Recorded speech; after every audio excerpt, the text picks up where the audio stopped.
Everyone thinks this old lonely virgin is the weakest of them all, but after he's been appointed as an instructor for the Knights of the Liberian Order, he shows everyone how strong he is and gets surrounded by hot baddies. In the city, a man in his 40s trains with a wooden sword while his father complains that there should be grandchildren by now. The son insists this is his moment, but the father, who began teaching him 20 years ago, says his technique is impressive, yet accuses him of ignoring family. The man is soon welcomed by eager students and argues that running the dojo and attracting more female students shows responsibility. Besides, he's not even married. His father suggests dating a student, but the son firmly says the dojo isn't for romance. This humble dojo has passed down sword skills for generations. The teacher was raised there, always drawn to swords. Not much has changed. He works hard to keep it going. Though he once dreamed of being a top swordsman, he now finds purpose in teaching, and he takes pride in his students' successes. Later, as he grabs a meal, his father resumes nagging about grandkids. The old man wonders if his wife wouldn't be happy if Beryl found a partner and gave them a grandchild, but she believes things should happen naturally and not be rushed, though she's confident they'll have grandkids someday. Beryl then realizes his mother isn't taking sides. Suddenly, someone knocks. It's a young woman in armor named Alucia Citrus, who greets her old teacher. He invites her in for tea. His father mentions she always writes, and he knows she's now a commander, meaning Beryl trained her well. The teacher asks why she's visiting, and Alucia says she's also teaching fencing and recommended Beryl as a special instructor, which was approved. The teacher thinks it's a joke until she shows the official document. Beryl's dad jokes he'll die if he doesn't sign it, and Alucia says it's not that serious, but there would be consequences. She came by carriage to take Beryl to the capital for the night, so they can talk more tomorrow. Though surprised by the speed of it all, the father encourages him to go, maybe even charm the young lady. Beryl, annoyed, tells his dad to stop teasing, especially since she's much younger than him. Alucia behaves as if she wished her teacher had taken things more seriously. As the instructor rides to the capital, he notices Alucia still carries the sword he gave her after she finished training, something he does for all graduates. Though touched, he wonders if it suits a commander, but Alucia insists on keeping it. Beryl finds it funny that she still clings to the childish belief that a student can't surpass the teacher, especially now that he's too old to be that mentor. Still, he's excited that a rural sword master like him is getting a shot in the capital, and Alucia quietly feels she must improve to truly earn his respect, though she keeps that thought to herself.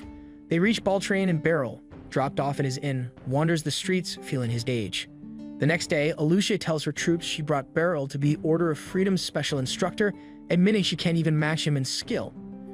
When she introduces him, Beryl gets nervous but eventually gathers courage, delivers his speech, and hopes to be helpful and make the partnership work. At the end of the speech, one soldier quietly asks if they should worry, while another looks annoyed. After dismissing the men, the commander compliments the new instructor and mentions he'll train the knights a few times a month, which won't affect his dojo work. Just then, a knight named Kiruni rushes over to greet her old mentor, remembering a past reprimand. Beryl is proud she's now a true knight, though she admits there's still much to learn. He recalls her 2 years of hard work at the dojo and is glad to train with her again. That night, Beryl is pleased to have 2 former students in the order, but is shocked to find Randrid, another past student, waiting inside with his wife and child. Despite the warm reunion, Beryl's father insists Randrid should stay in Baltrain for his job and only return once married. Though uncertain, Beryl joins him at the table and learns Randrid is settling down now that he's a father, giving up his travels. The professor sees it as a big change for someone of Randrid's status. And while Randrid feels guilty, Beryl knows it was his own effort, not just the training, that made him who he is. Though adventurers can earn well, it's a dangerous job. Beryl's father says Randrid got lucky since he knows the dojo's style and could replace the old teacher. Randrid agrees to help, leaving Beryl stunned by how fast things happened, especially when his dad tricks him into managing the dojo while he's gone and even invites the whole family to stay over, prompting Beryl to grumble that it's his house. Later, the professor tells Alucia, who acts annoyed but secretly wanted the master nearby.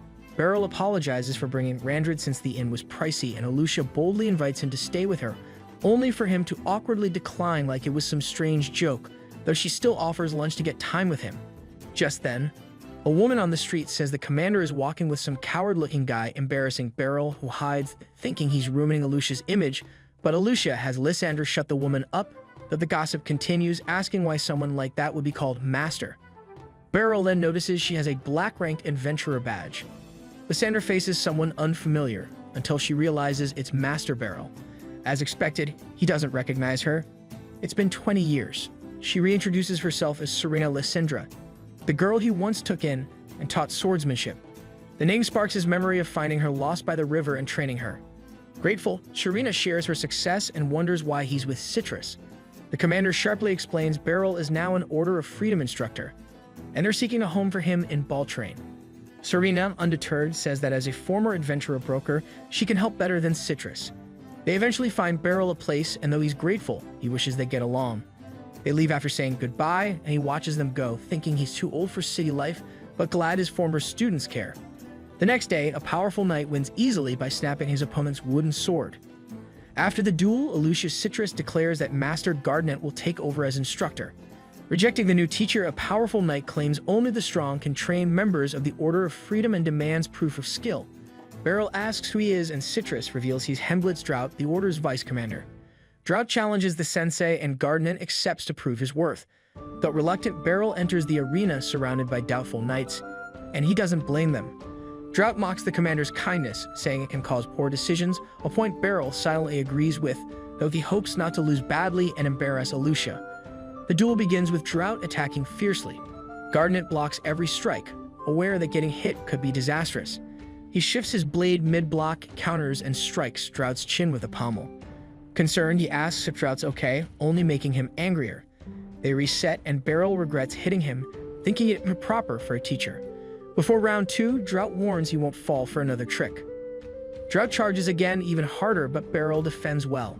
Though Beryl knows the boy is quicker and stronger, his predictable moves give the sensei an edge. Reading the next attack, Beryl counters and knocks Drought back. Furious, Drought uses his signature sword-breaking move, but Beryl vanishes and reappears behind him, blade to his back. Shocked by the loss, Drought quickly turns into a fan, begging to learn the technique. Later, Drought hosts a celebration at a tavern for Beryl's promotion, apologizing for doubting him. Beryl understands it's natural to question a stranger. After some drinks, Alucia reminds the deputy she warned him about Beryl's skill. Kiruna jokes about their drinking stamina, admitting she can't keep up. Hamlet praises Beryl's technique again, and Beryl explains he simply matched Drought's movement. Kiruna finds it sounds easy, and Alucia agrees, but only for a master. Beryl says predicting moves and flexibility matter too. Had Drought been less stiff, he might have won. Inspired, Hemlet says he's excited to train with Beryl.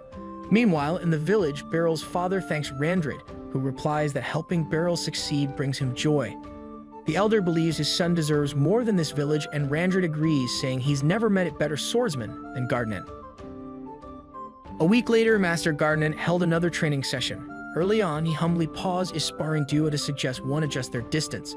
When the fighter looked puzzled, he illustrated how even a small shift in stance, while the enemy's eyes are fixed on your weapon, can decide survival.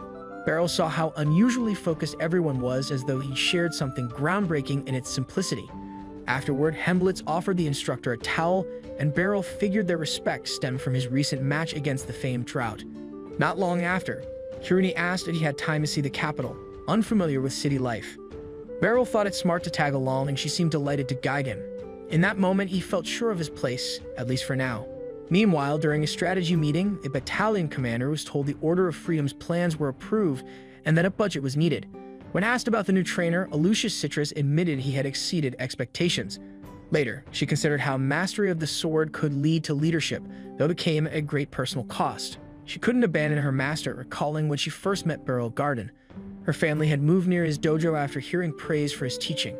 Since rural areas were often overlooked by the Order, her parents pushed for self-defense lessons. At her mother's urging, young Alucia met the gentle instructor, who quickly left a strong impression. She soon began training, guided patiently through basic moves and demanding drills that challenged her. Over the next 18 months, she trained hard and grew steadily more skilled and confident. What meant the most to her was how Beryl always celebrated her progress, no matter how minor. One practice, she noticed Randrid missing, but forgot it when Beryl announced attack training. Excited, she stepped up, yet found no opening. Trusting her gut, she struck. Beryl dodged and disarmed her easily, but praised her timing, saying it showed potential. Alucia understood what he meant, though at the time she assumed all fencing teachers could do what hers did. One day, Beryl took his students to a non-contact sparring event at another dojo. Rand fought first, winning instantly with a counter after his opponent charged in carelessly. Next up was Alucia, who immediately spotted flaws in her opponent's defense. Though he tried every attack he could, she dodged with ease and beat him on her first move after a brief stumble. On the way back, Beryl stressed the value of facing different styles. Alucia asked if their dojo was really that strong since they had easily won, including Beryl defeating the opposing master. Beryl answered that it was more about how styles matched than who won, and Alucia should focus on what she learned. Just then, she remembered she'd left something behind and ran back, only to be confronted by local students who surrounded her, holding her lost item. When she reached for it, a boy threw it down and mocked her, saying the duel meant nothing if she hadn't really won. None of them would ever lose to a simple country girl, or so they thought, until their leader tried to attack Alucia, but Beryl stepped in just in time to block it, and judging by the sensei's face, it wasn't a light strike. Beryl admitted he disliked how these kids treated fencing. When one boy lunged at him, Beryl disarmed him and fended off the others with light, non-injuring moves. The most aggressive one grabbed another sword to keep fighting, but their teacher arrived and scolded them, stating clearly that even together, they couldn't beat Beryl and that Gardnet's students were just superior. Beryl told the master to relax, noting the kids were just at a rough age. The teacher bowed and took the blame, which embarrassed Beryl, thinking it was too much. On the way home, Beryl had a bad feeling about Alucia returning there, but he went with her anyway. After he got hurt, she felt guilty, and instead of scolding her, Beryl took the blame and apologized for not stopping her. Alucia cried, not from fear, but because she realized that when emotions overflow, tears come no matter what. To comfort her, Beryl suggested getting something to eat. Sometime later, teacher and student faced off again in a training duel. Gardnet exhaled deeply and began, but Alucia made the decisive move, outmaneuvering him and for the first time defeating her mentor. That day, he gave her his personal sword, believing she was ready even if she had doubts. Though she felt unworthy, she accepted it, torn between staying and leaving. Wanting to honor her master, Citrus entered the Order's trials. Her uncertainty vanished when she aced them. No one could match the reflexes and precision she learned. As she rose quickly to commander, she realized her mentor's talent deserved recognition, not obscurity. When she finally had the authority to choose an instructor, years had passed, but her master remained just as skilled, perhaps even better, refined with time. Some might think the woman was overreacting, but she was set on proving her teacher was worthy of recognition, so she took the initiative. Now, Alucia returns to her team and asks Hemblitz about training. He mentions Beryl impressed again. The teacher had gone off with Kurumi to explore the capital. Alucia feels a flicker of envy. She wanted to take him on a proper date, but brushes it off when Hemblitz misses her cue. Meanwhile, Beryl is fascinated by the bustling city market, so unlike his countryside home. Kurumi suggests checking out the West District, but Beryl prefers the sights up north. She teases him, saying only villagers like that, making him realize how out of place he feels. They soon run into another former student. Kurumi excitedly greets Ficelle, though Beryl doesn't recognize her until she jokes about crying and shows her farewell sword. That jogs his memory, and he's stunned at how much she's changed. She says it's been 5 years, and when the teacher asked about her training, Kurumi proudly announces Ficelle is now the Magic Corps' star, which confuses Beryl. He trained her in swordplay. Ficelle explains she's shopping for magical gear like a fire ring, but then lights a flame on her finger to prove she doesn't need one. Beryl's amazed and says she's truly a witch now. She admits it took hard work, and while her teacher regrets she left swordsmanship behind, he's proud of her growth. Suddenly, a man snatches an old woman's bag. While Beryl and Kearney react, Ficelle casts a binding spell with her sword, stopping the thief. Beryl is once again impressed, and Ficelle explains she combines sword and magic in her style, making her former master even prouder. The next morning, Gardnet takes a quiet stroll, hoping to feel more at home in the city. He heads to the West District to find a good spot to eat with Ficelle and Kurumi. When a tiny girl suddenly tries to get his attention, he assumes she's a lost child. The girl, calling herself Lucy Diamond, commander of the Libris Kingdom's Magic Corps, is offended. Beryl assumes she's just a kid playing make-believe and comments on the odd games of local children. Annoyed, Lucy conjures fire in her hand to prove she's serious, then hints she'd enjoy his company on this lovely morning. As they walk, she mentions learning from Ficelle that her master is in ball train and praises both Ficelle's magic and sword skills, crediting their teacher. When Beryl asks if she'd like to learn too, Lucy corrects him. She's older and deserves respect. She leads him to a makeshift arena, saying she trains daily to grow stronger and now wants to test for progress. Beryl agrees it's good to gauge progress, though he didn't expect to be the target. Dodging a sudden fire attack, he's impressed by her reflexes and sees flames circling her. Realizing she's serious, he draws his sword and prepares to fight. After striking first, Lucy ironically asks if he's ready. Beryl admits he's not, but has to fight back. She says it's a good test of progress, though he doubts he's a worthy rival. She launches a huge fireball, trying to end it fast. He barely dodges as she keeps attacking with fire, smiling all the while. As the heat builds, Lucy shifts to ice magic, but Beryl cuts through it, impressing her. She fires up again, and he charges in, aiming to knock her out safely. His blunt strike fails. She surrounds herself in flames and counters with a fiery storm. A second barrage rains down from above, nearly impossible to block. Jokingly, Lucy asks if he's ever fought a witch. He says it's his first and worst matchup. After dodging, he sees a massive ice sphere and returns it, only for her to destroy it midair. Using the smoke for cover, Beryl strikes, but she zaps him with lightning. She boasts about saving her best spell, a heavy dark aura that freezes him in place. Just as it becomes dangerous, she stops, saying it would fail too. Curious, Gardner asks what would have happened. She says he'd be mush, or at best, scrambled.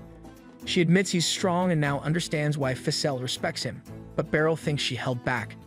He reflects on still not surpassing his father. Lucy laughs at his humility, especially since he isn't angry about the ambush. He shrugs, it's just a hassle. And she laughs again. He realizes he can't stay mad at her. She invites him to the Magic Institute to teach, but he refuses.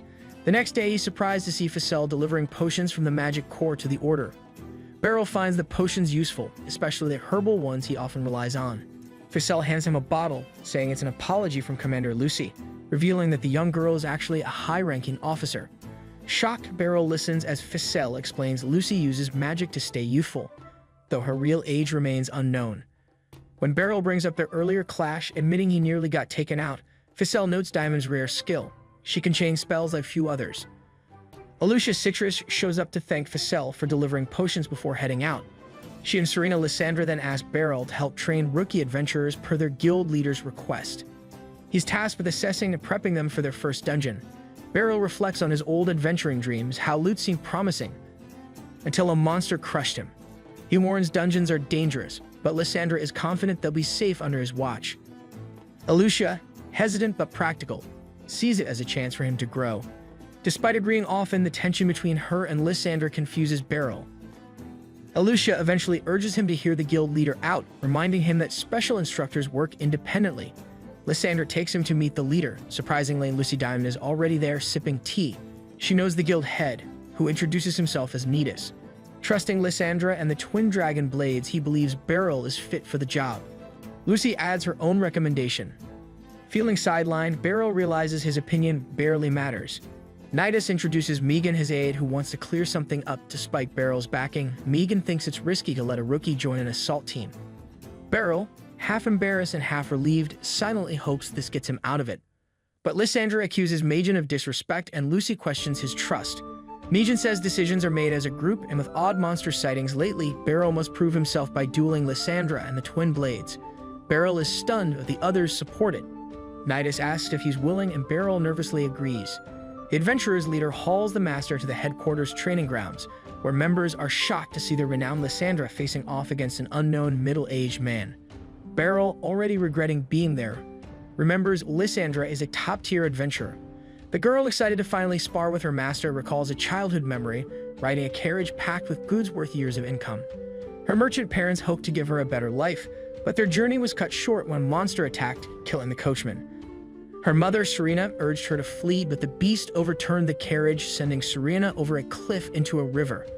Later, the girl awoke to find herself rescued by Beryl Gardner, who took her in. When he asked about the attack, the trauma overwhelmed her. At the time, Beryl lived with his parents, and though no one knew what became of the girl's family, he asked to care for her until she found a new home. Serena was withdrawn, irritable, and quiet for days, but those around her remained patient and cared for her. One day, she watched Beryl train with a wooden sword and showed interest. Encouraged to try, sword practice became part of her routine. She grew close to Beryl, who became her mentor and helped her regain confidence. Eventually, she began training at the dojo and felt a strong sense of belonging. Her sensei, always kind, believed she had talent, especially with twin swords. Later, Beryl's family found a new home for her, but promised she could always return. Grateful, she left in tears, though she wished she could stay. 20 years later, now known as Lysandra, she became a gold-ranked adventurer. When asked why, she said she wanted to see the world. On one mission, her carriage was attacked by bandits, led by a famed local swordsman. Without hesitation, Lysandra rushed the bandits and swiftly defeated them with her twin swords. She hadn't become an adventurer just for her stated reasons. Her true goal was to prevent others from suffering as she had and to honor her master's teachings.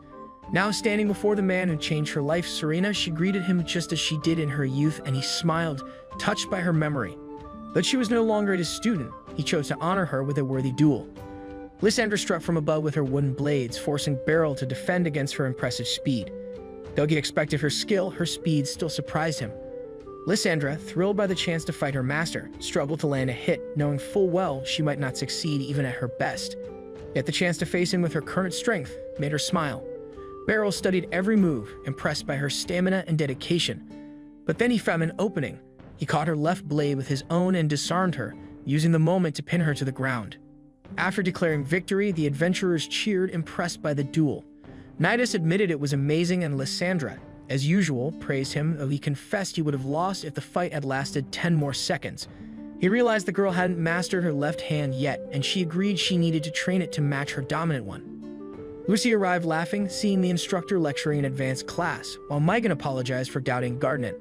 Ever humble, Beryl accepted it and passed the novice adventurer's training to the master swordsman, regretting he couldn't decline. The next day, Lysandra introduced his first apprentices, Porta, Nidri, and Sarlikats. Porta and Nidri were bronze class. Sarlikats was silver. Early in their training, they entered a cave where Sarlikats sensed 6 foes with a magical device. 3 goblins tried to ambush them, but the young fighters easily won. Beryl thought they barely needed his help. Hours later, the dungeon was clear, and both Beryl and Lysandra praised them, though the advanced class found it odd there were so few enemies. Suddenly, Sarlikats' device shattered, and a winged beast slashed Porta. It was a griffin-like creature called Cenegravel, likely the reason the dungeon was empty. Beryl instantly reflects on his misfortune, facing such a beast when he never wanted to be involved. He asks Serena for potions, and she confirms she has 2. The professor considers aiding Porta, while the student battles the griffin, but Serena misinterprets and dashes off with Porta, leaving Beryl alone against Cenegravel. Despite his age, Beryl withstands the creature's attacks, though his sword barely dents its steel-like armor. Knowing one hit could kill him, he focuses on buying time. Serena and Porta escape into the dungeon, while Beryl blocks a powerful strike that injures his arm and throws him meters away. Refusing to give up, he aims for the monster's face, but narrowly dodges a fireball. He manages to sever Cenegravel's tail during a counterattack, showcasing his legendary skill. Enraged, the griffin unleashes a massive fire blast, forcing Beryl Garnet to retreat with great effort. Beryl takes a headbutt he can't avoid and is dragged into the woods by the savage bird, which then soars into the sky with him clinging on.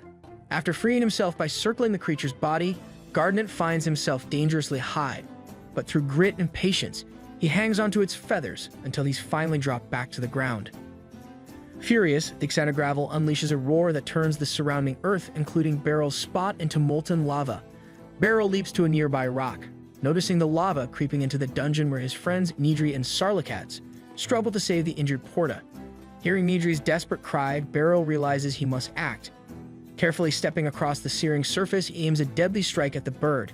Cenegravel, now enraged, counters with a barrage of fireballs, but Beryl dodges them with precision, closing in to stab the beast in the eye, though the bird shatters his sword in retaliation. Just then, Serena Lysandra reappears, launching a surprise attack and driving her twin blades into Cenegravel's back, ending the fierce fight. After the battle, Serena credits their victory over the beast to the master's efforts. Even though he disagrees, she admits arriving too late, allowing the griffin to destroy the Sensi's sword. Meanwhile, Beryl focuses only on Porta's condition, and the officer reassures him that Porta will recover. In fact, Beryl sees when the young adventurers emerge alive, though Porta is unconscious. Schurner tells the former professor the situation reminds her of old times, stirring his own memories. Later, Lysandra returns to the guild, impressing Nedis, who can hardly believe they defeated such a dangerous target while safeguarding recruits. Serena insists the master's presence saved them all, and Megan expected nothing less from someone who once beat a black-class adventurer. Though the guild leader tries to invite the master to join, Garnet declines before he can finish. Afterward, Serena tells Beryl he could never be just an adventurer. Beryl feels they overestimate him, but Serena, bowing an apology, admits she exaggerated his skills, though she still believes he's incredibly powerful and thanks him for letting her fight alongside him. Beryl thanks the girl, recognizing her smart decisions were vital to the team's success and safe return. Touched by her growth, Serena Lysandra fondly remembers her own mentor and nearly starts a speech about the past, but quickly shifts the topic. After traveling with Lysandra, Beryl now follows another former student, Kiruni, to a city blacksmith. Though Beryl thinks Alucia had other duties, she insists helping him choose a sword is urgent. Flustered, Beryl overhears her mumbling about Lysandra and Kiruni covering other errands, leaving her eager to assist. When he asked about it, she dodges the question and tells him to wait and see. At the forge, the blacksmith greets them warmly, and Beryl instantly recognizes Balder, a former student. Both are surprised and happy to reunite. When Alucia asks about their connection, Beryl explains that Balder Gasp had been older than him at the dojo. Back then, Beryl hoped training would help him craft better swords. He's glad Balder now runs his own forge, though Balder is amused by Beryl's surprise. Kiruni asks for her short sword to be sharpened, but Balder recommends replacing it due to damage. Alucia finds it odd, since Kiruni usually maintains Kiruni's gear. When Beryl asks how the sword feels, Kiruni says it's light and easy to use. Gardnet suggests she try a heavier two-handed Zweihander instead. Despite her small frame, Kiruni handles it easily and chooses to buy it. With her decision made, Beryl starts browsing for a sword. Although Alucia suggests a custom weapon, he's content exploring the shop. Suddenly, Shirina arrives looking for Balder and runs into Alucia, reigniting their quiet rivalry for their teacher's favor. Beryl steps in to diffuse the tension and asks why Lysander has come. She explains she wants to forge a longsword from the claw of the slain griffin.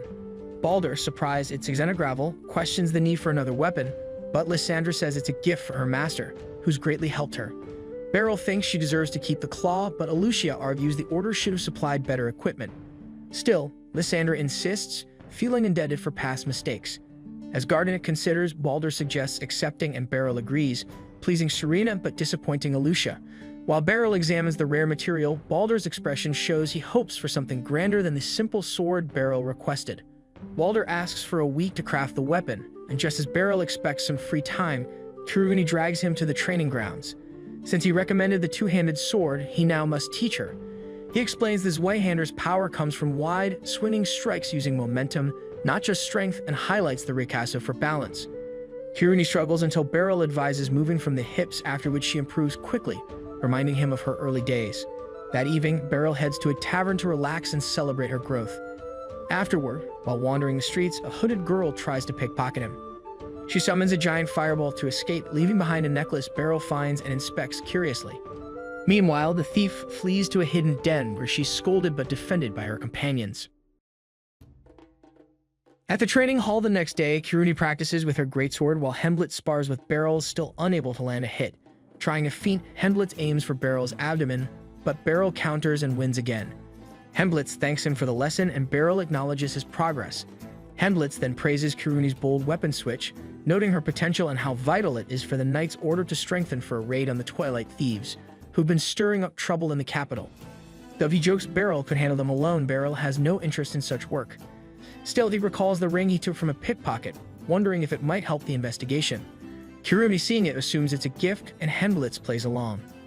Beryl tries to explain the ring isn't a gift, but Kiruni jokes he'll need a bigger one if he's proposing to Alucia. Confused by the assumption, Beryl finally explains he got it from a pickpocket he caught yesterday. She escaped using fire magic, which surprised him. Kai finds this odd, as magic users can study for free at the Institute and don't need to steal. Hemblet suggests the girl might use a magic item and asks what Beryl will do with the ring. Beryl says he'll return it, and Hemblet tells him to leave it at the Knight's Order desk, which he does. With that settled, Beryl decides not to pursue the girl, though her looks still bothers him. Later, while exploring the housing market, he's shocked by how expensive everything is. Beryl could technically afford the item thanks to his pay from the Knight's Order, but it was still a steep price. As he hesitates, he notices a girl behind him looking around and goes to help, only to realize it's the same girl who tried to rob him the night before. When he mentions a ring, she attacks him, thinking he stole it. Beryl calms her down and explains he already left it at the Knight's Order front desk. Since she can't go there herself, he asks if she stole it, but she denies it, and that's enough for him to offer help. He suggests she come with him, pointing out it'll be easier to retrieve the ring if he vouches for her. Though clearly annoyed, she agrees. At HQ, Beryl retrieves the ring but stalls, wanting a word with her first, right as Alucia appears and jumps to the wrong conclusion, assuming the girl is Beryl's secret daughter. Beryl denies the accusation and everyone goes inside so he can explain things to Alucia. Once she understands, Alucia asks what he wants to do about Mui. Normally, Alucia would arrest her, but Beryl doesn't want to get her in trouble. He asks if she'll stop stealing, but she dodges the question and demands the ring back. Her honesty and not lying makes Beryl see her as a good kid deep down. Alucia, having heard Mui use magic on Beryl, asks if it came from an accessory or was natural. Mui says it was her own power. Alucia explains that magical talent means the kingdom will support her, so there's no need to steal. Mui opens up and says she needs 5 million doc to revive her sister, as promised by her boss. Beryl realizes the boss is lying, resurrection isn't possible, but knows Mui won't believe him yet. Alucia steps out to check something, leaving Beryl and Mui alone. He offers cookies. She declines, though clearly hungry, so he brings her bread. She devours it, and Beryl feels relieved to have found her after seeing her sadness the day before. Mui returns the ring, ready to leave after overstaying, but Lucy bursts in, having heard from Alucia that Mui has magical potential. As head of the magical corps, Lucy invites her to join the institute, but Mui declines. She's saving 5 million doc to pay a wizard to resurrect her sister. Lucy, stunned, says resurrection magic doesn't exist, but Mui insists she saw it. In truth, the wizard only twitched the corpse using telekinesis, which grief-blinded Mui mistook as real. Lucy, suspecting a scam, demands the wizard's name and vows to pay if it's true, but punish him if not. Mui reveals his name, Twilight, leader of the Twilight Thieves. Lucy takes Beryl to confront him, leaving Alucia behind to avoid drawing attention. At the hideout near the main road, Lucy blasts in. While Beryl handles the bandits, defending Mui, Lucy confronts Twilight, who attacks with magic gear. He lifts her with telekinesis, the same trick he used to fool Mui, and mocks her for believing him. As he readies a fireball, Lucy knocks him out with wind magic. Upstairs, Beryl defeats the rest and silences one who insults Mui. Lucy drags Twilight out and forces him to confess. Mui, devastated, learns her sister is truly gone.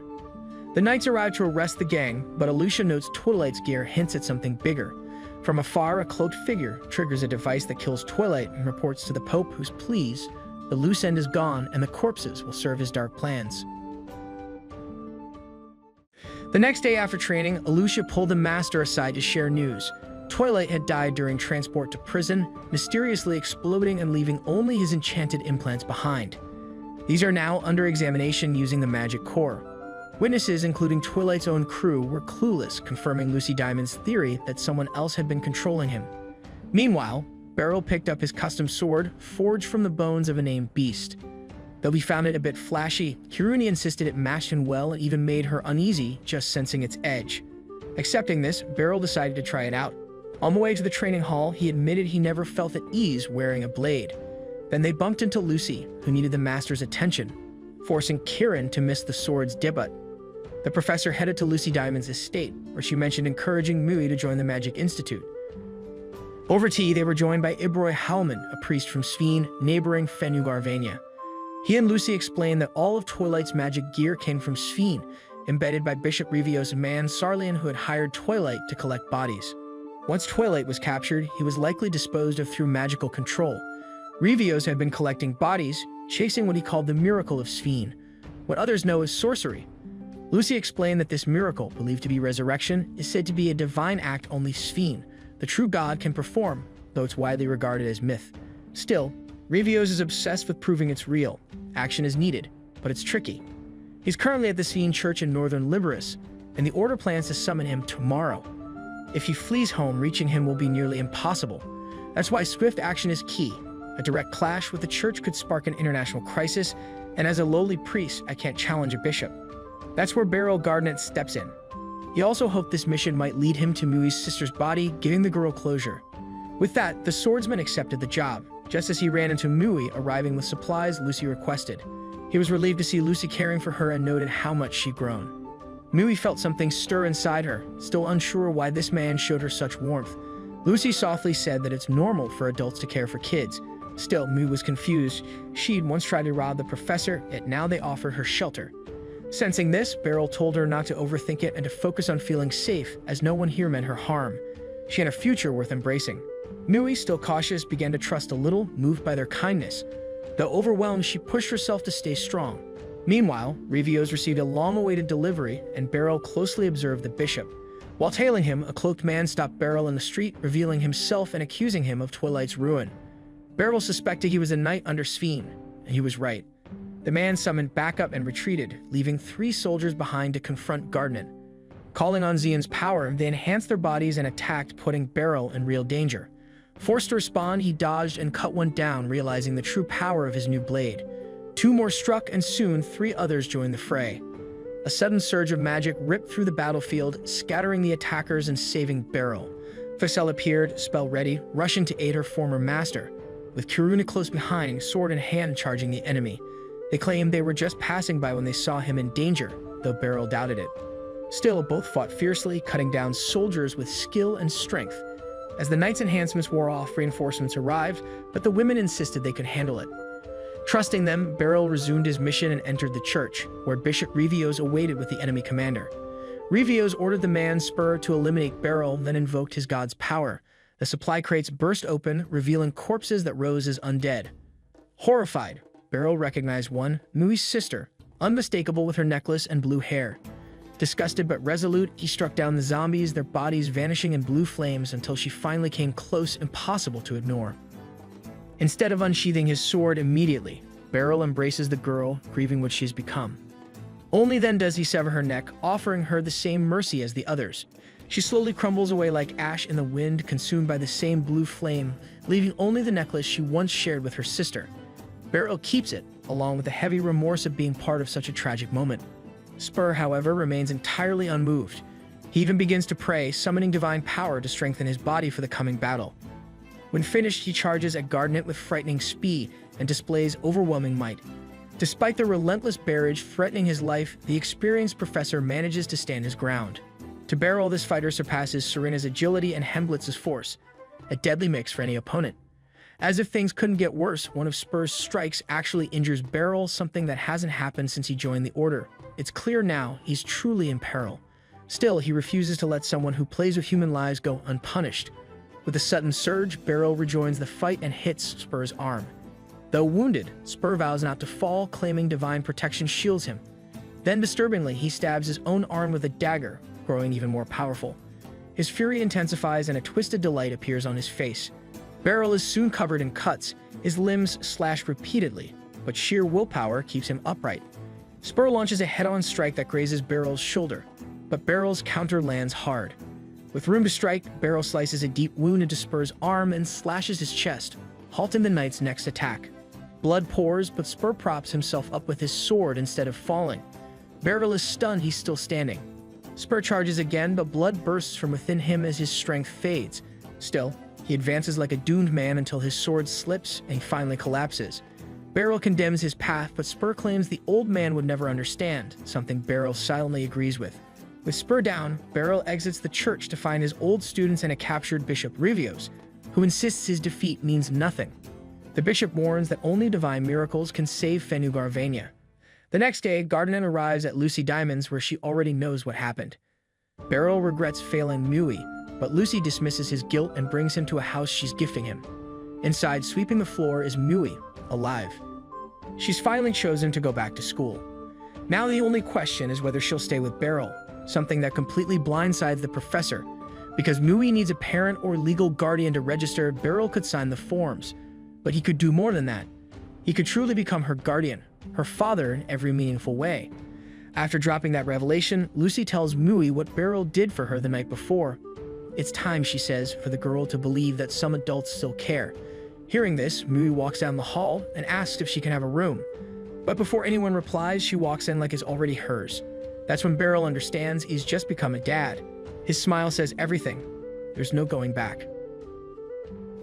Beryl and Mui spent the afternoon watching an intense play about a messy love story. Beryl liked it, but Mui was annoyed by the selfish protagonist, though she still had fun. Beryl thought the heroine was worse and quietly hoped their argument might bring them closer, but by the next day, they still fell apart. When Mui went to enroll at the Magic Academy, her guardian Gardenet tried to come, but she clearly wanted to go alone. Still, he walked her to the gate. There, Beryl saw students levitating a giant rock before a teacher named Kinnera greeted them and offered a tour. Beryl agreed awkwardly while Mui froze, shy but sweet. Kinnera chuckled and led them inside. Beryl was amazed, even the windows were real glass. When asked for a referral, he casually named Commander Diamond, which stunned Kinnera. As students passed and greeted her politely, she explained they were trained as elite mages, manners included. Beryl quietly wondered if Mui would fit in. Kinara brought them to a room and explained Mui didn't need to take the entrance test. Her letter guaranteed admission. She only needed to pick a focus. A bit nervous, Mui said she could only summon fire, so Kinara suggested offensive magic and briefly described the 5 types. Mui also had to decide about dorm life, so Kinara showed her around. Mui was amazed. The place was massive and beautiful, with daily meals, a rotating bath schedule, and a furnished room. On the way out, Mui called it a dream, and Beryl asked her to lunch downtown, secretly hoping she'd stay. He worried she might not blend in. Maybe she was just shy around older men. The charcuterie was full, but Serena showed up and invited them over. Beryl thanked her for the sword, but she waved it off. After sipping her drink, she asked about Mui. Beryl paused, then said she was the girl he was now looking after. Serena almost spat out her drink for some strange reason, then coughed and quickly apologized for interrupting. When the food came, Beryl asked about work. She said monster hunts near the capital were more frequent lately, not because of creatures, but because a delegation from Sphena Gardania was visiting Liberus for the annual Alliance Summit, and the city needed to be secure. Beryl was surprised adventurers had national responsibilities. After lunch, he told Mui to head home since he had to stop by the Order's HQ. Before she left, he asked Serena to give her some advice, especially with magic school starting. Blunt as ever, Serena warned that only the best survive the Institute, and quitting isn't an option with Beryl as a mentor. Mui admitted he was strong, which rubbed Serena the wrong way. She didn't like how the girl referred to her teacher. Beryl stepped in to ease the tension, and Serena admitted she overreacted out of respect for him. Since Mui seemed to understand, Serena wished her luck. Mui thanked her and left. Beryl felt she opened up a bit, and Serena even said the girl had potential, rough around the edges but genuine. Beryl agreed, thinking she just needed the right place to grow, though he had no idea what that might be. In the training hall, the sensei discusses Mui's living situation with Alucia. Should she stay with Beryl or move into the school dorms? Alucia is caught off guard by the news and takes a moment to process it. Kai barges in, insisting the dorms are better. Close to class, no long commutes, free meals. Just like Fee said, they're a lifesaver. Beryl gets it, but worries Mui won't fit in. Henblitz encourages taking risks, and Alucia agrees with both. Beryl later checks with Lucy Diamond, who also supports the dorm idea. While they're talking, Felice drops off something, and Lucy asks if she lived in the dorms too. Felice says yes, it's convenient. When Lucy mentions Mui's enrollment, Felice adds she might be her teacher. That bothers Beryl, and he leaves suddenly. Felice asks what's wrong, and Diamond says he's overthinking. Alone, Beryl reflects he'd hoped to be a father figure to Mui, especially since she'd never had one, and felt a quiet joy in which she once claimed a room as her own. Though he wanted to be a good role model, Beryl knew Mui's comfort came first, and she was clearly enchanted by the dorms. Later, he arrives home with groceries when Mui complains about a noise coming from a dresser. Investigating, Beryl finds a hole behind it, and 3 rats start out. Alarmed, he throws open the windows and grabs a broom, ready to fight. Mui, unimpressed, tells him to calm down, but he insists rat bites are serious. As he lunges, the rats dodge easily. Mui casually mentions she's used to rodents from her old neighborhood, and Beryl replies she won't have to live like that anymore, something that strikes her deeply. 1 rat escapes, while the others mock Beryl. He ditches the broom, grabs his jacket, and tries to trap them, failing repeatedly. Frustrated, he finally loses it and hurls the table, crushing one with wild, determined fury. They say to judge results, not methods. 1 rat was bagged, but another slipped away into the bathroom. It leaped into the tub, and Beryl chased it, clueless about its instincts. The rat mocked him, landing on his shoulder. Then fire flashed. Mui had stepped in silently, spooking it into Beryl's hands. She vanished without a word. The rat bit him before he tossed it out the window. Revenge or kindness? That night, Beryl patched the wall and resumed life. While cooking, he felt a quiet warmth. Mui had called him when afraid and even helped. Maybe she'd be okay. She joined him in the kitchen. He handed her bread, but she was there to help. He asked her to peel bacon. Still, a soft sadness hung in the air. Just as they were growing closer, she was planning to go. Maybe spending the holidays at home was best. They ate together. He thanked her, and she said she wanted to learn to cook. He said there was no rush, but she said she had to learn now. Dorm food was free. He didn't get it. Then she told him she'd stay. He argued the dorm was better, but she stood firm. Someone finally cared, and she wanted to give back. He just had to say how. Her words struck him silent. She teased him about rats, making him smile. She said all she ever needed was warmth. Touched, he promised to make soups daily. She rolled her eyes and told him to ditch the creepy smile before running off to the dorms. The following day during practice, Alucia approaches the instructor with news she claims could impact his future. A few students glance nervously at the commander, expecting something serious, but it's just a clothing issue. A delegation from Senegardania is visiting Baltrain. Beryl mentions Serena already informed him, which irritates Alucia, another point in their quiet rivalry. She explains their group will be protecting the guests, and she also wants to arrange a meeting between Beryl and both royal families. While Kiruni and Hemblitz see it as a chance to boost his reputation, Beryl remains unenthusiastic, modest as always. Alucia reminds him that his royal appointment comes with duties, and he reluctantly agrees. The commander notes he'll need suitable attire and, unfamiliar with local shops, ends up accepting Alucia's offer to take him to a tailor, exactly what she wanted. After she departs, the students wonder if she has ulterior motives. That evening, Mui tells Beryl a package arrived for him. He opens the package to find a box of women's clothes and a note that says, "Dear Beryl, please accept this as a sign of my thanks."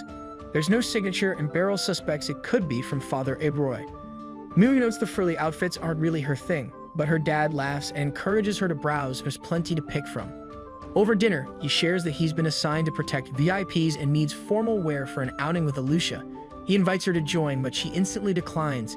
He nudges her, saying Citrus is great with kids, but her irritated tone stops him. What's bothering her? Honestly, he just doesn't get teenage girls.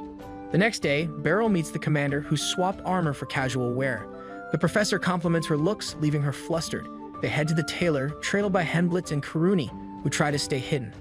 At the shop, Beryl pauses to admire the upscale vibe of Baltrain's central district. Though confident, he admits he feels a bit out of place. Alucia reassures him. Inside, the tailor warmly greets Miss Citrus, while Beryl stands awestruck, overwhelmed by the endless racks like a kid in a candy store. The country boy doubts his fashion sense for the big event and lets Alucia choose. Unfortunately, she picks a terrible doublet and asks if he likes it. Even with the shopkeeper hyping it, Beryl stands his ground and requests another option. He starts to question if handing her control was a bad idea. He's not about to leave dressed like a floral couch. To avoid that, he shows interest in a plain brown outfit. Alucia thinks it's too dull, but he insists, so she asks the shopkeeper to hold it while they browse more stores. Outside, two students quietly observe. Alucia invites Beryl to lunch, and when he agrees, she beams. Kiruni and Hemblitz begin to suspect something more might be going on. She takes him to an upscale restaurant where he's clearly out of place. He'd never come here on his own. When the elegant food arrives, he hesitates to eat it. Meanwhile, Alucia quietly celebrates pulling off a not-so-subtle date, grinning as she laughs uncontrollably. Beryl checks on her, and she realizes she may have overdone it. Hemblitz and Kiruni watch from behind a plant, surprised to see the usually serious commander this happy. Kiruni remarks that this really does look like a real date. Drat jokes that this must count as a date, but Kiruni insists it's not. That evening, Beryl and Alucia head home. Despite browsing several stores, he sticks with the first outfit. Alucia briefly recalls a time the professor took the blame for her ending up in danger after going to a dojo alone. He tried to comfort her with a meal, but they never actually ate. Today felt like they finally got to finish that moment. Without saying much, Alucia parts ways with him. Kiruni notices the commander watching the instructor leave. Hemblitz then casually tells his superior he'd been tailing her all day. She's unfazed, saying she has nothing to hide. Curious, he asks what the instructor really means to her. The next day, during training, Kiruni apologizes for disappearing after Hemblitz confessed, but he reassures her he didn't mention her involvement. When Alucia enters, Kiruni panics and bolts, claiming she needs footwork practice. Drat covers for her, saying she just needs room to train with a giant sword. As Drat brings a memory to mind, Alucia's words from the previous day resurface. She only wanted to make her master proud before quietly departing. She respectfully asks the group to clear the hall so she can duel the new instructor. Drat is caught off guard, but Alucia explains it's to raise the instructor's image before the royals arrive. Even losing to her would prove his worth. Hemblitz senses more behind it, and Alucia admits that if she wins, she'll confess something to Beryl. Once she's gone, Kiruni rushes in, guessing Alucia intends to confess her feelings. Hemblitz agrees, praising her brilliance, grace, and strength. Soon, Beryl enters casually, and Alucia challenges him. Though surprised, he accepts. As students gather, Drat referees with his old training sword. Beryl notes they haven't sparred in years and jokes that she might overwhelm him now. Alucia smiles, ready to show why she's called Lightning. At Hemblitz's signal, she strikes with blinding speed, an opening blow meant to test him, not defeat him. Beryl blocks, quickly realizing she's serious. He fends off several blows, pushing her back once, which impresses her. But her swift, unreadable strikes keep him on edge. When he finally counters, she punishes him with a hit to the leg. Despite the setback, he refuses to give up. She launches a fierce combo, and he stumbles as she steps back, proud of what she's become. Hemblitz mutters the match is nearly over. Kai hopes Beryl wins. Maybe it'll push things forward, though she doubts he wants change. Then Beryl understands her footwork, not just speed, makes her untouchable. Realizing the odds doesn't help, Alucia moves like she's got eyes everywhere. Even when she misses, she dodges with ease. Beryl knows he can't win cleanly. When she targets a weak spot near his ribs, he yanks her cape and pulls her down, landing a point. Kirina questions the move, but Drought just shrugs. Real fights have no rules. Only someone like Gardnet would dare that against the commander. Citrus names Alucia the winner, praising her skill but warning that not all enemies fight fair. The bell rings. Beryl heads to lunch while Kiruni and Hemblitz approach Alucia. Kiruni admits she can't match her and asks what she planned to say if she'd won. Alucia just grins. She was going to ask for new clothes since Beryl bought himself something too. Kiruni feels embarrassed for thinking it was a love confession. She slips away, but Hemblitz still suspects feelings are involved. Alucia insists she only wants her master happy, ideally because of her. They both admit they weren't sure who to root for. That evening, Beryl tells Mui he barely avoided losing. She jokes Alucia clearly wants his full attention. First shopping, now a close-quarters duel. She's obviously trying to get close. Beryl tells her to stop fantasizing. Alucia's just his student, and there's a big age gap. Mui thinks he's overthinking, but Beryl feels it's better than ignoring the situation. The following evening, Mui comes home late from orientation to find Beryl has already made dinner and is enjoying a beer. She asks if he really likes it that much, and he replies that nothing relaxes him more after a long day than drinking from his favorite chip mug. He then notices Mui carrying a bag and asks about it. She shows him her new uniform and borrowed beginner magic books from the Institute, which she must return in good condition. Beryl beams with pride. She's nearly an official student, but he remembers that students there had school bags and asks if she got one. Since she didn't, she assumes it's not included. She says her sack will do, but Beryl insists she needs a proper bag. Mui doesn't mind either way, but is touched by his concern. Meanwhile, Serena is summoned by the guild master, who briefs her on a mission. Platinum-ranked adventurers have found and trapped a monster near the capital, but the guild hasn't acted yet due to uncertainty about their ability to handle it. The guild leader asked Serena if she'd be willing to assist, but she explained that her power alone wouldn't be enough against such a serious threat. Right then, someone knocked on the door to inform her that a visitor had come looking for her. Meanwhile, across town, Beryl discovered a nice bag shop and stepped inside, only to realize he had no idea what kind of bag Mui would like. The shopkeeper noticed his confusion and offered help. Beryl said he was searching for a school bag, and the owner quickly guessed that his child must be enrolling at the Magical Institute. Beryl confirmed it, and the owner showed him a selection favored by students there, just what Beryl had hoped for.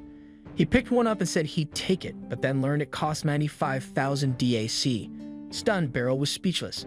The shopkeeper wasn't trying to overcharge him. The bag was crafted from imported Solura leather and was top-notch quality. He even suggested more affordable options, but they looked cheap, which made sense. In the end, Beryl left without buying anything. The high-quality bags were all too pricey, and even though he could afford it now thanks to the knight's order, he didn't want to dip into savings meant for Mui's future. Beryl still wants Mui to have a good school bag, so he needs to find a way to make some extra cash. On his way home, he bumps into Serena, who seems troubled. Curious, he asks what's going on. Serena explains she was given a difficult mission and isn't sure how to handle it. She apologizes for being selfish, but hopes Beryl can help her out. At first, he doubts he'd be any help on something she finds complicated, but once Serena mentions there's payment involved, he quickly agrees. The next day, they're riding a carriage to the mission site, and Beryl double-checks that their only task is to capture a specific horse alive. Serena confirms this and explains the horse is a gift for the royal family of Sphene, who are visiting for a diplomatic event. When Beryl asks if the Liberian royals hired her, she says yes. That's why she couldn't refuse and needed his assistance. Once they arrive, they meet the team that first spotted the horse, and Serena asks for an update. A man informs her that they've secured the area. They're sure the horse is still in the forest, but none of the traps caught it, so its exact location is unclear. Serena tells the adventurers to guard the perimeter while she and Beryl search. After grabbing their gear, they head in, and Serena describes the horse. Pure white with a silver mane, extremely rare. Beryl, once a skilled monster hunter on his farm, has never tried capturing something alive, especially something clever enough to dodge elite adventurers. They find fresh hoof prints near a watering hole, but Beryl doubts they'll return there, thinking it'll go to another watering spot across the forest. They head there to ambush it. On the way, Serena casually asks if things with Mui are going well. Beryl, caught off guard, says things have improved, though he still struggles to understand her. Shurina is surprised given his experience training kids, but notes that teaching and being a father figure are very different roles. They finally reach the waterhole and Shurina explains the plan. When the horse appears, she'll move behind it while Beryl steps in front to block its escape. Then she'll fire a padded arrow, which should spook the horse into bolting forward, right into Beryl's net. It's a solid strategy, but Beryl worries a gift horse might get scared by an arrow. Shurina assures him the arrows are tipped with fabric to prevent injury. With that settled, they split up and wait. Soon, the horse arrives to drink, and Beryl, seeing it up close, is stunned by its beauty. Shurina creeps into place behind it, and Beryl quietly moves to the front. Once ready, Shurina fires, and the startled horse bolts as expected. But instead of running into the net, it leaps clean over Beryl and keeps going. Shurina yells for him to pursue it, and somehow Beryl manages to outrun the fleeing horse and get ahead of it again. This time, when he throws the net, the horse dodges. Left with no choice, Beryl jumps on its back to stop it. But since he's never ridden before, he falls off immediately. The horse simply stands still, almost as if mocking Beryl's failure. When Shurina tries to rope it, the horse dodges and bolts. They chase it until it's trapped near a ridge. Shurina tells Beryl she'll run ahead and scare it toward him so he can grab it. She manages to startle the horse, but instead of running toward Beryl, it leaps onto a nearby spire, clearly proud of outsmarting them again. Suddenly, the spire begins to collapse. Beryl can't let it fall, so he jumps down too, and they both land at the bottom of the cliff. The horse panics, not wanting to be caught, but Beryl tells it to relax. He's stuck too, and can't catch it even if he wanted to. There's no climbing back up, and the horse isn't either, so their only option is to cross the stream. Beryl thinks about swimming, but the current makes it clear that's a bad choice. Instead, he draws his sword and cuts down a tree to form a bridge. The horse seems to realize Beryl is helping and follows calmly. As they cross, Beryl slips, but the horse saves him. Grateful, Beryl realizes they're getting along now, and by the time Shurina arrives, there's no need to capture it anymore. They return the horse to town, and the guild leader gratefully thanks Beryl since tasks like this can impact the guild's future. As promised, Beryl gets a generous reward. With that done, they part ways. Beryl buys a bag for Mu with the money, but when he gets home, she's not there. He assumes she's out shopping. Soon, Mui returns and is surprised he actually bought her a bag. Though she said she didn't need one, she's happy to have it. She thanks him and gives him a gift too, a new ceramic mug to replace his chip one. She clarifies she bought it herself after getting a job through Shurina, working hard to afford it. That explains why Shurina kept bringing her up. Mui urges Beryl to try the mug, and to his surprise, the beer tastes much better than in his old wooden one. She heard ceramic improves the flavor and knew how much he loved his drink, so she saved up by washing dishes. Beryl is deeply moved by her kindness. The next day is Mui's first day of school. Though she says he didn't need to come, Beryl walks her out to see her off. After she boards the school carriage, he heads to the training hall, where Kiruni notices he's in an unusually good mood. Then Alucia arrives, telling him the commander and vice commander of Sphene have shown up and asks him to join their meeting. Beryl agrees, thinking it's wise to keep tabs on Sphene. At the meeting, he's shocked to see the Sphene captain is one of his former students, Rose. Alucia seemed clearly irritated by how overly familiar the girl was with the man, noticing the commander's lack of enthusiasm. Rose quickly explained she had once trained under the famous sword master Beryl, who remembered her well. She had only spent a year and a half in his dojo but left a strong impression with her skill. Rose thanked him intensely, so much so that Alucia looked about ready to slap her. Putting the tension aside, they all sat down and began chatting more civilly. Beryl was still surprised Rose had become the Holy Order's vice commander, and Rose thanked the God's Fiend for reuniting them. Her companion noted how odd it was that Rose and Alucia shared the same teacher. Alucia asked about Heinus, the former vice commander, and got a vague reply. Picking up on the mood, Henblitz asked if Master Gatova came just to talk. He admitted Rose was here to get familiar with Baltrain and would be staying a few days. Alucia offered to show them around, but Gatova declined. Rose looked disappointed. She had hoped her old teacher would guide her. Beryl forced an awkward smile, trying not to sink into the couch with embarrassment. Later, after his lesson, Professor Gardnet left the training hall thinking his clothes should be ready by now, and on the way, ran into the ever-cheerful Rose, this time without her heavy armor. Without delay, she says she came to see her dear mentor and would be delighted if he gave her a personal tour, so Beryl reluctantly shows her around Baltrain. During their walk, he asks when she joined the Holy Order. She says it was right after leaving the dojo, persuaded by Commander Gatova to serve the country, even though she once dreamed of lounging in hammocks and seeing the world. Beryl understands, having suddenly become a teacher himself, and Rose fondly recalls her favorite time, training under him and praying to Sphene. He brings up her recent promotion to vice commander, but she downplays it, saying they probably just needed someone. Spotting kids near a bridge, she remarks how quickly things changed, then shifts the topic, saying she misses Mr. Morsha and Miss Friend but still enjoys the city. Beryl agrees, and when he asks what that means for her role, she shrugs again and boldly asks if she could live with him if she moved to Baltrain, which makes him think teens would likely like her and she'd probably click with Mui. Though he firmly declines, Rose lets it go, says goodbye, and Garnet heads off to get his clothes. After putting on the outfit, he instantly regrets it. Not only does he feel ridiculous, but it costs 65,000, far more than his previous high of 10,000. Later, he shows off the fancy look to Mui, but instead of approval, she just turns away, unimpressed. When he asks if she dislikes it, she says, "I never said that." Not what he hoped to hear, but since Mui's tough to impress, Beryl's used to it. She calls him to dinner, and he changes back into his usual clothes. When he returns, she quietly says he looks better that way. He thinks he hears her but doesn't press. At dinner, he compliments her cooking and asks about school. Mui says her classmates keep dragging her around, today to the library, yesterday the art room, the day before that music, and it's tiring. Beryl says they're probably helping her explore, but that's the problem for her. School feels never-ending. Today was worse. The library was packed with dense magic books that made no sense. One had so many tough words she couldn't understand, which reminds Beryl of his own struggles with school forms, so he offers to help her learn anything she finds confusing. The following morning, Commander Alucia informs her unit that Prince Glenn of Stephen Advania will be joining them for 3 days. He'll tour the capital with Princess Salacia in full regalia. Beryl senses this is the moment he's been waiting for. Alucia emphasizes their responsibility to protect the royals. The princess's security detail includes herself, Henblitz, and Beryl. When the royals arrive in Baltrain, Alucia greets Salacia, who mentions Alucia's compliments about Instructor Gardner. Glenn soon appears with Rose and Gatoga, teasing Salacia about how the son flatters her. Rose attempts to regain Beryl's attention, but he stays professional. A carriage arrives for the prince and princess, and Alucia signals Beryl to proceed. Knowing he's a decoy, Beryl enters a different vehicle. Rose offers to join him, but he declines, urging her to follow orders. As they move through the city, Beryl observes the streets packed with soldiers managing traffic. Glenn and Salacia suddenly stop at a shop after noticing a hair accessory. No one objects and Salacia tries it on. Glenn flatters her. A large crowd forms, leaving Beryl stunned. Henblitz explains they're all here for the royals. The crowd cheers as Glenn and Salacia exit. Gatoga warns the prince not to cause delays again, and Glenn agrees. In the crowd, Beryl spots a suspicious person but finds nothing and assumes it was his imagination.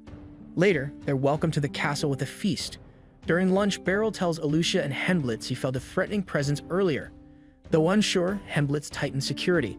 As the royals greet citizens in the courtyard, 3 masked attackers breach the guards. Gatoga reacts instantly, followed by the elite team. Rose grabs her shield and Beryl begins to sense something is off. The attackers don't appear to be assassins, yet 3 more drop from a rooftop clutching smoke bombs. Alucia quickly commands the prince and princess inside as dense smoke engulfs the palace entrance, blinding the guards. One Fu charges at Gardner with a blade, which he barely blocks, deflecting a follow-up strike. The sensei warns of poison weapons as Gatoga kicks an enemy back, though not hard enough to stop him. Amid the prolonged clash, Alucia demands to know who's responsible, while Henblitz gets sand thrown in his eyes, and even Beryl, the elite swordsman, struggles. He blocks a spinning kick, but stumbles from the force, realizing he must go all out or perish. He recovers and lands a sharp elbow to his opponent's face, disarming and finishing him. Blinded, Henblitz relies on his other senses. Sensing an attacker on his right, blocks just in time. Then with perfect stillness and timing, spins and delivers a clean strike that takes down his enemy. Alucia steps in, clashing head-on with her foe, but quickly notices they're fighting dirty. Her opponent yanks her cape to throw her off. She dodges his stab with sharp reflexes and counters with a spin attack. Though he evades the first strike, she still slices his leg, wounding him. With quick, shallow cuts, she disables him. Her goal is to keep him alive for questioning. Meanwhile, Gatoga uses sheer force, slamming his enemy into a palace column and tearing off his mask, but hesitates at the sight of the man's face. That pause costs him. A kick to the knee lets the enemy escape into the crowd. At the same time, Rose Marbleheart bashes her opponent's weapon away with her shield and knocks him down. With the advantage, she ends it swiftly with her sword. As the smoke settles, Beryl is stunned to see her blade in the enemy's skull. He thought she only fought to defend, but clearly her methods have changed. Hemblitz and the troops capture the last enemies, but seconds later, the prisoners bite something and bleed out, dying almost instantly. Gotobeda quietly whispers Hennis's name but pretends all is fine when a knight approaches, claiming the assassin escaped. The royal trip ends early and plans are made for the prince and princess to return to the castle. Alucia leaves Hemblitz in charge but wants Beryl to come back for added security. Once they depart, Beryl asks Alucia about her next move, but she admits she doesn't know, since the captured assassins killed themselves and the rest vanished. Beryl guesses tomorrow's tour will be cancelled. Celicia and Glenn are brought back for safety, and security at the castle will be tightened. Alucia and Gotobeda plan to report to their superiors and dismiss Beryl and Rose. Expecting Rose to want another tour, Beryl is surprised when she leaves alone. He heads home thinking Mui should be there, but finds Lucy instead. She says she came to discuss the attack. Beryl realizes it's odd there were no mages guarding the tour. Lucy explains the magic unit had to work secretly this time. New, not wanting to get involved in classified matters, excuses herself, promising to return in 30 minutes. Lucy thanks Mui for giving them privacy, then clarifies that the magic core stayed inactive because Spheen's faith treats magic as a divine gift for true believers, unlike here where anyone talented can wield it, so using it openly could spark political trouble. She thinks today's attack reflects Spheen's turbulent nature and suspects the assassins came from there. Meanwhile, Rose finds Alucia near the training hall. Alucia is surprised since Rose was dismissed earlier, but Rose claims she just wants to see Gotobeda. Alucia says he's still with the leaders as the tour's fate is undecided. Rose mentions the tour covers the agricultural district and asks Alucia for details, preferring her over waiting for Gotobeda. She even suggests grabbing coffee to discuss it. Back at Beryl's, he asks Lucy why she's sure Spheen is involved. She says Ibroy gave her intel and confirms Spheen is torn between the Papist faction and royalists. Beryl dislikes political conflict and knows little about politics, so he asks Lucy who holds more sway, the king or the pope. Lucy is shocked at his ignorance but explains anyway. In Spheen, the king wields the greatest authority, yet he must heed the pope due to religious ties. Still, the king's word is final.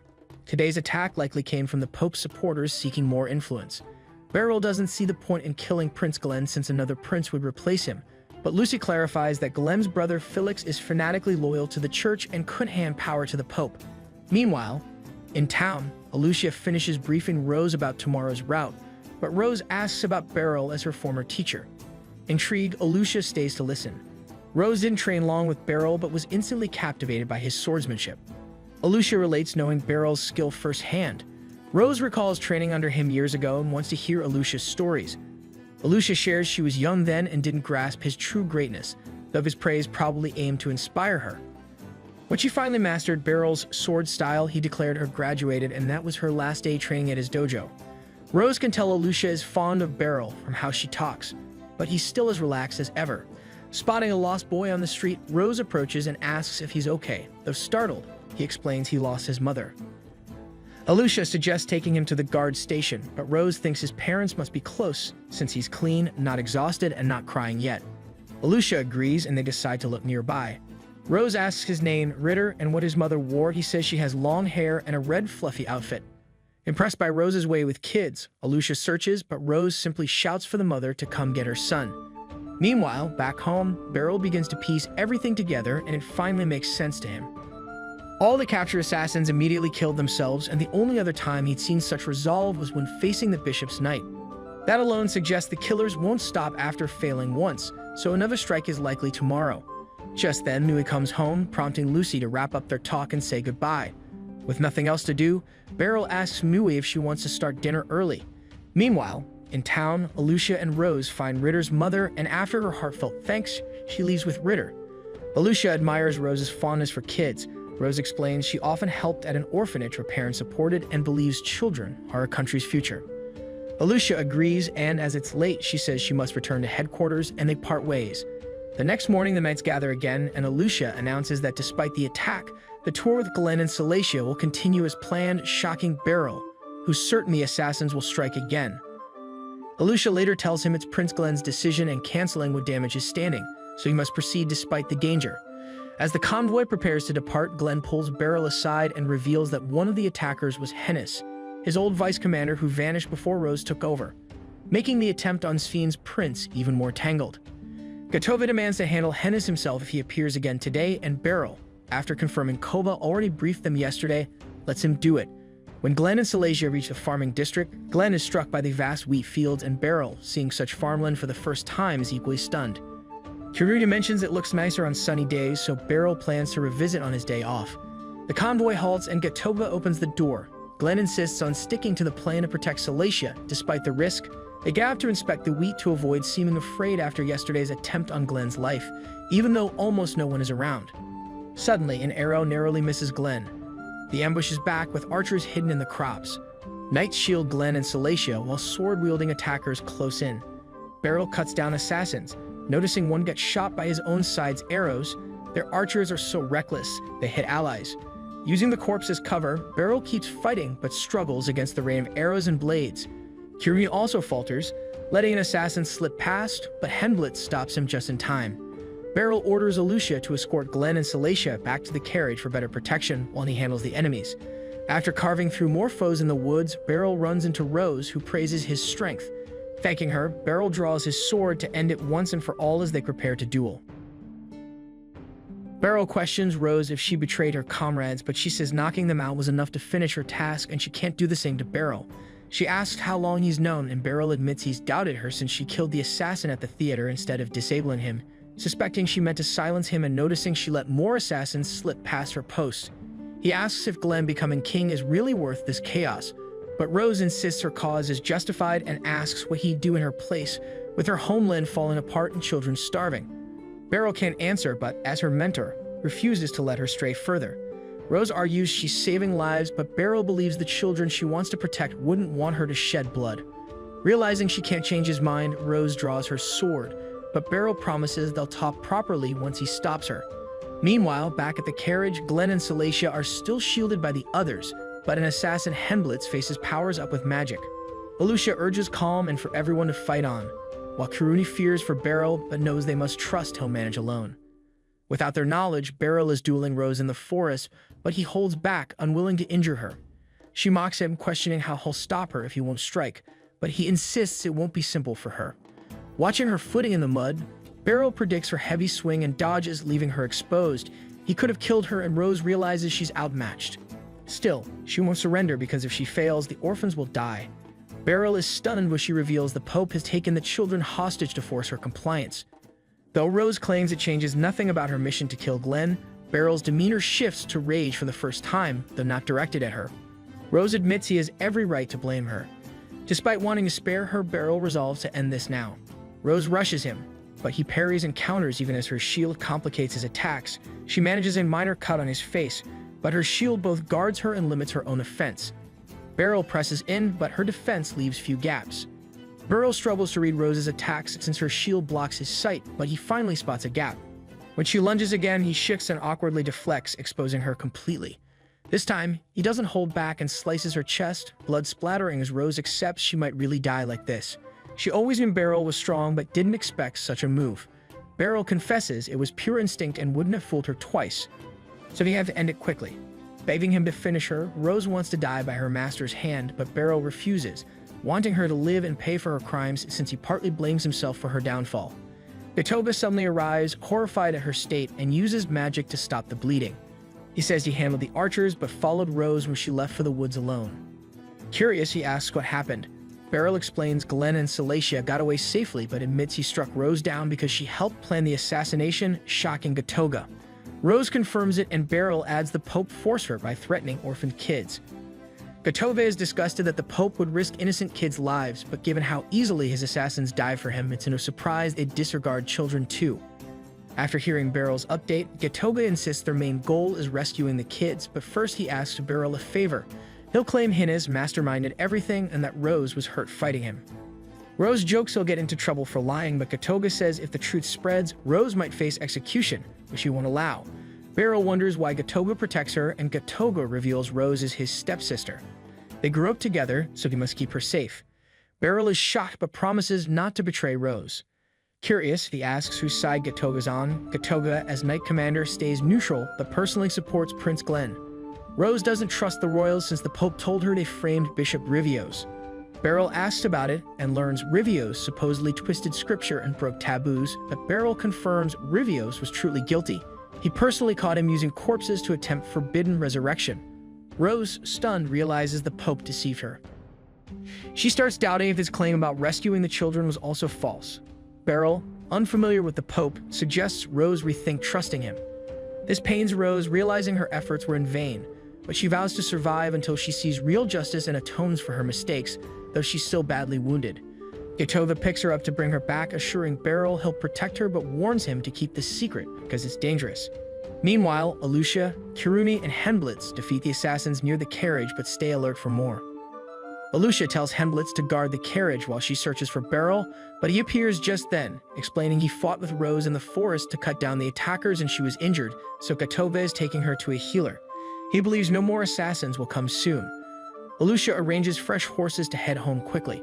Back at the training hall, she tells Beryl the leaders ended the agriculture district visit with few casualties, so the royal family's image is safe, but they must repay farmers for crop damage. And Mike then delivers a letter to Alucia. She's been invited to a state banquet for her outstanding work. Beryl feels glad for Alucia because the state banquet seems significant, but he's surprised to find his own name on the invite too and reluctantly attends. Sitting among the nation's elite, he wonders how Alucia stays so composed but figures her role as Knight Commander explains it. When King Gladio and Princess Salacia arrive, the king praises Alucia for helping his daughter and thanks Beryl for fending off assassins, while Salacia compliments his bravery. The king then reveals Salacia will marry Glenn and worries about her safety in Spheen's unstable climate, so he proposes Beryl lead her royal guard. Beryl wants no part of it but can't decline outright. Thankfully, Alucia insists Beryl's needed here, and the king drops the idea but calls him a swordmaster, asking him to keep safeguarding the realm. Beryl feels unworthy of that title since he's never defeated his father. Afterward, he takes the fancy glass plate he got as a palace gift and decides it's too fine to use or stash away, so he sends it to his father with a note explaining the banquet and how the king overestimated him. His father, proud yet aware Beryl doubts himself, looks forward to seeing how strong his son will become. If you're enjoying the journey of this series, please hit that like and subscribe button and turn on that notification bell so you don't miss any updates. All of your support helps me to keep bringing more high-quality recaps.